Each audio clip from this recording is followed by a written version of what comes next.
देखिए राजीव जी, ये तो हमने 3-4 दिन पहले ही जो हम लोग की बातचीत हो रही थी, उसी में हमने कहा था कि घोसी में हारने जा रहे हैं, बुरी तरह से हारने जा रहे हैं। और देखिए, घोसी का महत्व सिर्फ इसी बात से नहीं है। घोसी का महत्व इसलिए भी है कि पूरी उत्तर प्रदेश की सरकार ने, पूरी भारतीय जनता पार्टी ने अपनी ताकत लगा दी थी। धन बल, सत्ता बल, सारे बल लगा दिए थे। मतलब कितने पैसे बटे होंगे घोसी के उपचुनाव में, ये कहना बड़ा मुश्किल है, इसका हिसाब लगाना मुश्किल है।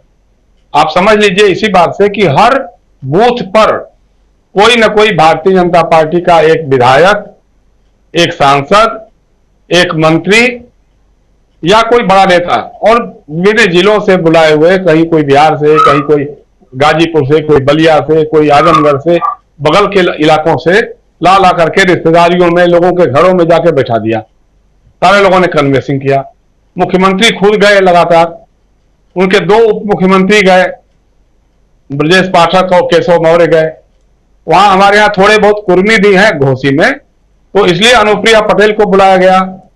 स्वतंत्र देव सिंह जो मिनिस्टर हैं, जो भाजपा के अध्यक्ष भी थे पहले, वो वहां जाकर के डेरा डाले रहे। ए के शर्मा जो वहीं के हैं और मोदी जी के आंख के तारे कहे जाते हैं, जो पीएमओ में थे पहले, उनकी ड्यूटी पूरी पूरे चुनाव भर में वहीं लगी रही। ये सारे लोग लगे थे। और सबसे बड़ी बात, जो पलटी मारने का इतिहास रहा है ओम प्रकाश राजभर का, वो बड़बोलेपन के साथ पूरी तरह जमे रहे, पैसा बांटते रहे, शराब बंटवाते रहे, सब कुछ किया उन्होंने। लेकिन इन सब चीजों के बावजूद ये चुनाव लोग हार गए, और बहुत बुरी तरह से हार गए। 42,000-45,000 वोटों का जो डिफरेंस है वो बहुत मामूली बात नहीं है। समाजवादी पार्टी के लिए देखिए एक बात और है, जैसे अभी हमारे मित्र कह रहे थे, रविकांत भी कह रहे थे। देखिए, कांग्रेस का कोई जनाधार कम से कम मऊ जिले में नहीं है, घोसी में तो कतई नहीं है। पिछले जो उपचुनाव हुआ था, 2022 के पहले जो उपचुनाव हुआ था, उसमें कांग्रेस ने एक राजमंगल यादव जी को चुनाव लड़ा दिया था, तो वो कुछ यादवों का वोट उन्होंने काट लिया था। 8 या 10 हजार उनको वोट मिला था। उसी से सुधाकर सिंह 2,000 वोट से हार गए थे वो चुनाव, जिसमें फागू चौहान जीते थे। तो ऐसा नहीं है, लेकिन यह है कि अपील हो गई, चूंकि ज्वाइंट हो गया, एक साथ मिल करके सारे लोग लड़ गए। कांग्रेस भी आ गई, ये अपना समाजवादी पार्टी थी ही थी। अखिलेश यादव ने कैंपेन किया, ये सबसे बड़ी बात थी।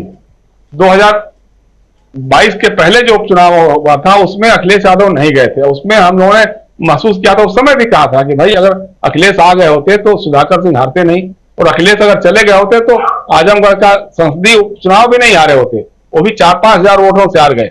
लेकिन उस समय वो ट्विटर और बंद कमरों, ऐसी कमरों की राजनीति जो हावी होती थी, तो उसके चलते ये हुआ। लेकिन इस बार वो आए, और सबसे बड़ी बात कि शिवपाल सिंह यादव लगातार पूरे कैंपेन में लगे रहे, जुटे रहे, कार्यकर्ताओं से, लोगों से मिलते रहे। इसका एक मैसेज चला गया।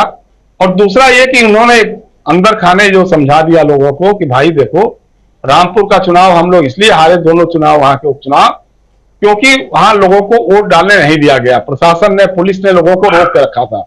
तो यहां पर ऐसी स्थिति नहीं होने पाई। यहां लोगों ने तैयारी कर ली थी कि हम मरेंगे चाहे कटेंगे, जो भी होगा, लेकिन बूथ तक तो जाएंगे। तो पुलिस थी, पीएससी थी, पूरा सुरक्षा बल था।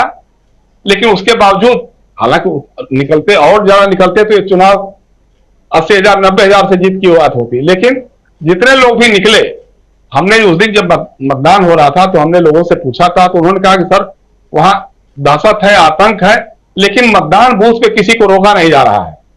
तो इस मामले में थोड़ा सा ये भी कह सकते हैं कि आदित्यनाथ जी उस ढंग से नहीं लगे रहे जिस ढंग से त्रिपुरा में माणिक साहा लग गए, कि पूरे प्रशासन को लगा करके बूथ कैप्चरिंग, बूथ लीगिंग सब कुछ करा लिया।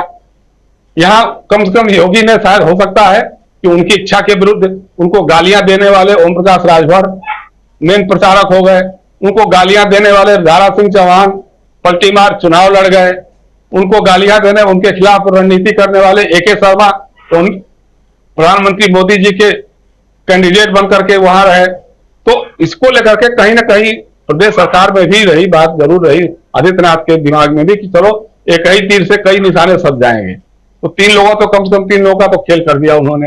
अब जो भी हो, कितना किया, चूंकि उनके ऊपर भी तो जाएगा ही कि सरकार तो उन्हीं की है ना, सरकार तो उन्हीं की हालत। दूसरी बात आप एक देखिए कि पश्चिम बंगाल का जो चुनाव हुआ है, उपचुनाव, उसमें भारतीय जनता पार्टी से तृणमूल कांग्रेस ने सीट छीनी है। यह अपने आप में एक और बड़ी बात है कि बीजेपी के खिलाफ एक जो जनमानस तैयार हो रहा है, राष्ट्रीय स्तर पे जो तैयार हो रहा है, वो कहीं ना कहीं असरदार हो रहा है।